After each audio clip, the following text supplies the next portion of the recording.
ആകാശവാണി. നമസ്കാരം. പ്രാദേശിക വാർത്തകൾ വായിക്കുന്നത് സുധീൻ സേനുദ്ദീൻ.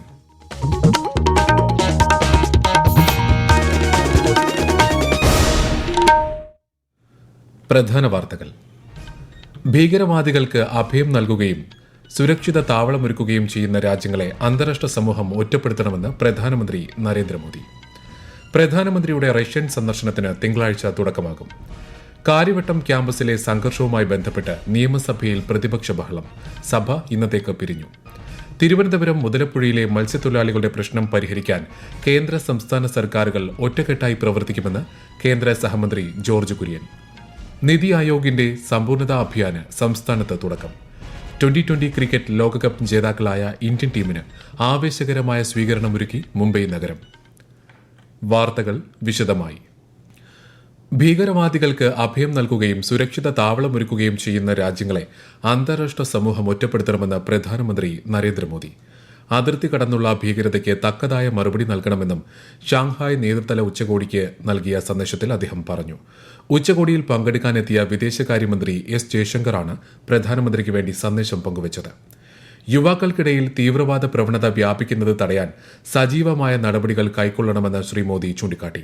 സാങ്കേതിക വിദ്യയിലെ സർഗാത്മകതയെക്കുറിച്ച് പരാമർശിച്ച പ്രധാനമന്ത്രി നിർമ്മിത ബുദ്ധിയിൽ ദേശീയ നയം രൂപീകരിക്കുന്ന രാജ്യങ്ങളിൽ ഒന്നാണ് ഇന്ത്യയെന്നും രാജ്യത്ത് AI ദൌത്യം ഉടൻ ആരംഭിക്കുമെന്നും അറിയിച്ചു. പ്രധാനമന്ത്രി നരേന്ദ്രമോദിയുടെ 2 ദിവസത്തെ റഷ്യൻ സന്ദർശനത്തിന് തിങ്കളാഴ്ച തുടക്കമാകും. 22ാമത് ഇന്ത്യ റഷ്യ വാർഷിക ഉച്ചകോടിയിൽ പങ്കെടുക്കുന്നതിനായി റഷ്യൻ പ്രസിഡന്റ് വ്ളാഡിമിർ പുടിന്റെ ക്ഷണപ്രകാരമാണ് അദ്ദേഹം മോസ്കോയിലെത്തുന്നത്. പുടിനുമായി ശ്രീ മോദി ഉഭയകക്ഷി കൂടിക്കാഴ്ച നടത്തും. തുടർന്ന് അദ്ദേഹം ഈ മാസം 9, 10 തീയതികളിൽ ഓസ്ട്രിയ സന്ദർശിക്കും. കാര്യവട്ടം ക്യാമ്പസിലെ സംഘർഷവുമായി ബന്ധപ്പെട്ട പ്രതിപക്ഷ ബഹളത്തെ തുടർന്ന് നിയമസഭ ഇന്നത്തേക്ക് പിരിഞ്ഞു.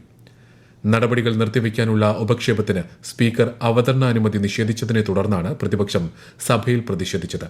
കൂടുതൽ വിവരങ്ങളുമായി ആകാശവാണി തിരുവനന്തപുരം ജില്ലാ പ്രതിനിധി രജു കോളിയക്കോട്. കാര്യവട്ടം ക്യാമ്പസിൽ SFIക്കാർ നടത്തിയ അക്രമം സംബന്ധിച്ച് സഭ നിർത്തിവച്ച് ചർച്ച ചെയ്യണമെന്ന ഉപക്ഷേപത്തിന് M. വിൻസെന്റാണ് നോട്ടീസ് നൽകിയത്. സംസ്ഥാന സർക്കാർ ഏത് ഇരുണ്ട യുഗത്തിലാണ് ജീവിക്കുന്നതെന്ന് പ്രതിപക്ഷ നേതാവ് VD സതീശൻ ചോദിച്ചു. അലിഖിത നിയമവാഴ്ചയാണ് സംസ്ഥാനത്ത് നടക്കുന്നതെന്നും VD സതീശൻ ആരോപിച്ചു. എന്നാൽ ഹോസ്റ്റലിലേക്ക് അതിക്രമിച്ചു കയറാൻ ശ്രമിച്ച KSU പ്രവർത്തകരെ തടഞ്ഞതാണ് സംഘർഷത്തിന് കാരണമായതെന്നും പോലീസ് ഉടൻ തന്നെ സംഭവസ്ഥലത്തെത്തിയെന്നും മുഖ്യമന്ത്രി പിണറായി വിജയൻ മറുപടിയായി പറഞ്ഞു. KSU നേതാവിന്റെ പരാതിയിൽ പോലീസ് കേസെടുത്ത് അന്വേഷണം നടത്തിവരികയാണെന്നും മുഖ്യമന്ത്രി അറിയിച്ചു. മുഖ്യമന്ത്രിയുടെ മറുപടിയെ തുടർന്ന് സ്പീക്കർ ഉപക്ഷേപത്തിന് അവതരണാനുമതി നിഷേധിച്ചു. തുടർന്ന് സ്പീക്കർ ശ്രദ്ധ ക്ഷണിക്കൽ ഉൾപ്പെടെയുള്ള മറ്റ് സഭാ നടപടികളിലേക്ക് കടന്നു. എന്നാൽ പ്രതിപക്ഷം പ്ലക്കാർഡുകളും മുദ്രാവാക്യങ്ങളുമായി സഭയുടെ നടുത്തളത്തിലിറങ്ങി പ്രതിഷേധിച്ചു. പ്രതിപക്ഷ ബഹളം രൂക്ഷമായതിനെ തുടർന്ന് സഭാ നടപടികൾ വേഗത്തിൽ പൂർത്തിയാക്കി സഭ ഇന്നത്തേക്ക് പിരിയുകയാണെന്ന് സ്പീക്കർ അറിയിക്കുകയായിരുന്നു. വനഭൂമി പട്ടയം സംബന്ധിച്ച വിവരശേഖരണത്തെക്കുറിച്ച് അറിവ് ലഭിക്കാത്തതുമൂലം അപേക്ഷ സമർപ്പിക്കാൻ കഴിയാത്തവർക്ക് ഒരവസരം കൂടി നൽകാൻ സർക്കാർ തീരുമാനിച്ചതായി റവന്യൂ മന്ത്രി കെ രാജൻ. നിയമസഭയിൽ PS സുപാലിന്റെ സബ്മിഷന് മറുപടി പറയുകയായിരുന്നു മന്ത്രി. MLA ഉന്നയിച്ച പ്രശ്നം ചില കർഷക സംഘടനകളും സർക്കാരിന്റെ ശ്രദ്ധയിൽപ്പെടുത്തിയിരുന്നു. ഈ സാഹചര്യത്തിൽ വനഭൂമിയിൽ കുടിയേറിയ പട്ടയം ലഭിച്ചിട്ടില്ലാത്തവർക്കായി നടത്തിയ വിവരശേഖരണത്തിന്റെ കാലാവധി ജൂലൈ 10 മുതൽ 30 വരെ ദീർഘിപ്പിക്കുകയാണെന്ന് മന്ത്രി നിയമസഭയെ അറിയിച്ചു. തിരുവനന്തപുരം മുതലപ്പുഴയിലെ മത്സ്യത്തൊഴിലാളികളുടെ പ്രശ്നം പരിഹരിക്കാൻ കേന്ദ്ര സംസ്ഥാന സർക്കാരുകൾ ഒറ്റക്കെട്ടായി പ്രവർത്തിക്കുമെന്ന് കേന്ദ്ര സഹമന്ത്രി ജോർജ് കുര്യൻ. പ്രശ്നത്തിന് ശാശ്വത പരിഹാരം കാണാനാണ് കേന്ദ്ര സർക്കാരിന്റെ ശ്രമമെന്നും അദ്ദേഹം വ്യക്തമാക്കി. മത്സ്യത്തൊഴിലാളി പ്രതിനിധികളുമായി നടത്തിയ ചർച്ചയ്ക്ക് ശേഷം മാധ്യമങ്ങളോട് സംസാരിക്കുകയായിരുന്നു കേന്ദ്ര സഹമന്ത്രി. തീരദേശവാസികൾ പങ്കുവച്ച ആശങ്കകളിൽ ഉടൻ ഇടപെടലുണ്ടാകുമെന്നും ശ്രീ ജോർജ് കുര്യൻ ഉറപ്പു നൽകി.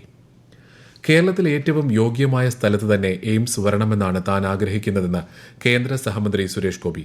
വികസനമെന്നത് കേരളത്തിന് മുഴുവൻ അവകാശപ്പെട്ടതാണെന്നും അതിനുള്ള എല്ലാ ശ്രമങ്ങളും തന്റെ ഭാഗത്തു നിന്നും ഉണ്ടാകുമെന്നും തൃശൂരിലെ മണലൂർ മണ്ഡലത്തിൽ BJP പ്രവർത്തകർ നൽകിയ സ്വീകരണം ഏറ്റുവാങ്ങിക്കൊണ്ട് അദ്ദേഹം പറഞ്ഞു.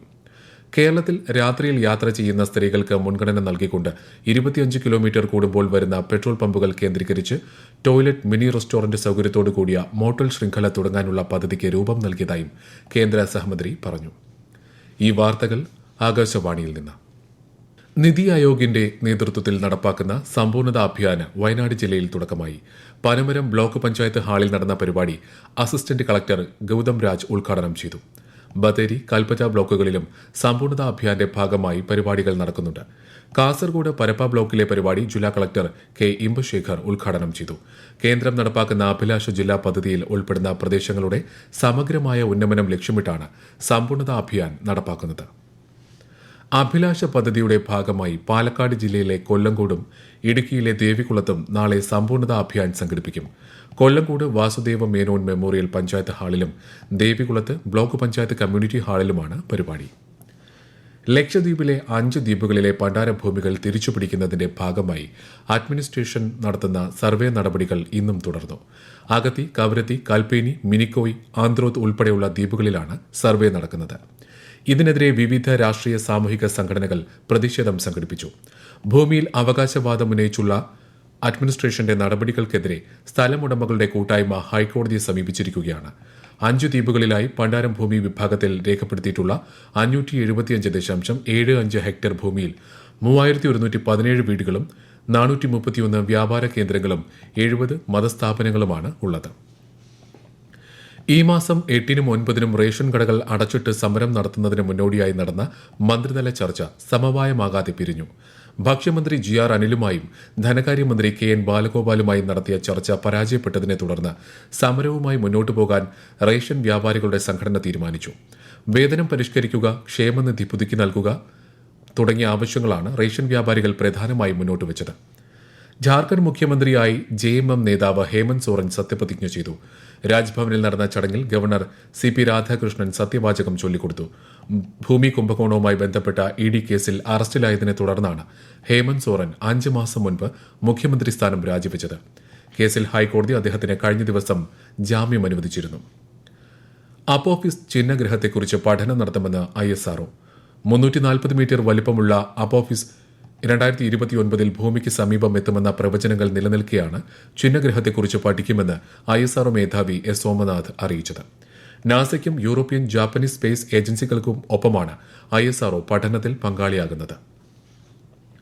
ഇടുക്കി കാന്തല്ലൂരിലെ കൃഷിയിടങ്ങളിൽ തമ്പടിച്ചിരിക്കുന്ന കാട്ടാനക്കൂട്ടത്തെ വനത്തിലേക്ക് കയറ്റുന്നതിനായി വനം വകുപ്പ് RRT സംഘം കാന്തല്ലൂരിലെത്തി.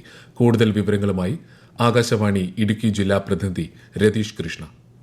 കാന്തല്ലൂർ, പെരുമല, പുത്തൂർ, ഗുഹനാഥപുരം, വേട്ടക്കാരൻകോവിൽ, കീഴാന്തൂർ, കാറിയൂർ, കുളിച്ചുവയൽ എന്നീ പ്രദേശങ്ങളിൽ തമ്പടിച്ചിരിക്കുന്ന കാട്ടാനക്കൂട്ടങ്ങളെ വനത്തിലേക്ക് കയറ്റാനാണ് ശ്രമം. കാന്തല്ലൂർ റേഞ്ചിലെ പയസ് നഗർ, വണ്ണാൻതുറ എന്നീ ഫോറസ്റ്റ് സ്റ്റേഷനുകളിലെ ഉദ്യോഗസ്ഥർ, മറയൂർ RRT ടീം, പ്രദേശവാസികൾ, പഞ്ചായത്ത് ജനജാഗ്രതാ സമിതി എന്നിവരുടെ സംയുക്ത നേതൃത്വത്തിലാണ് ദൌത്യം. മുൻകരുതൽ നടപടികളുടെ ഭാഗമായി കാന്തല്ലൂർ, കീഴാന്തൂർ എന്നിവിടങ്ങളിലെ വില്ലേജ് ഓഫീസർമാരും പ്രാഥമിക ആരോഗ്യ കേന്ദ്രത്തിലെ ഡോക്ടർമാർ ഉൾപ്പെടെയുള്ള ജീവനക്കാരും ആംബുലൻസും പ്രദേശത്തുണ്ട്.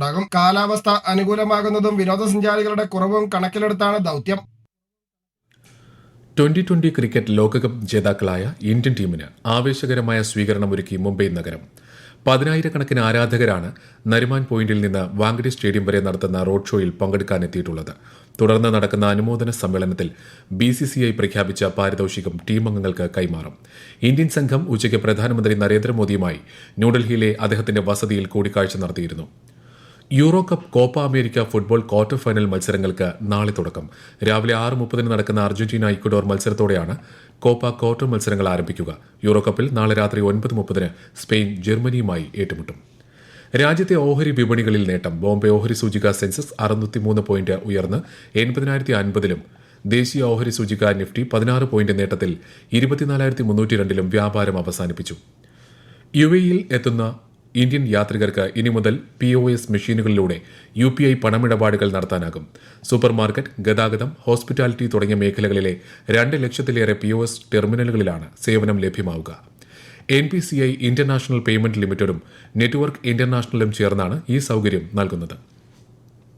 സംസ്ഥാന തിരഞ്ഞെടുപ്പ് കമ്മീഷൻ ജൂലൈ 1 പ്രസിദ്ധീകരിച്ച തദ്ദേശ വോട്ടർ പട്ടികയിൽ 2.66 കോടി വോട്ടർമാരാണുള്ളതെന്ന് സംസ്ഥാന തിരഞ്ഞെടുപ്പ് കമ്മീഷണർ A. ഷാജഹാൻ.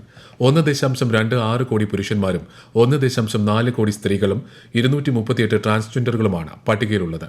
വോട്ടർ പട്ടിക കമ്മീഷന്റെ sccerala.gov.in എന്ന വെബ്സൈറ്റിലും അതത് തദ്ദേശ സ്ഥാപനങ്ങളിലും താലൂക്ക് വില്ലേജ് ഓഫീസുകളിലും പരിശോധനയ്ക്ക് ലഭ്യമാണ്. പ്രധാന വാർത്തകൾ വീണ്ടും. ഭീകരവാദികൾക്ക് അഭയം നൽകുകയും സുരക്ഷിത താവളമൊരുക്കുകയും ചെയ്യുന്ന രാജ്യങ്ങളെ അന്താരാഷ്ട്ര സമൂഹം ഒറ്റപ്പെടുത്തണമെന്ന് പ്രധാനമന്ത്രി നരേന്ദ്രമോദി.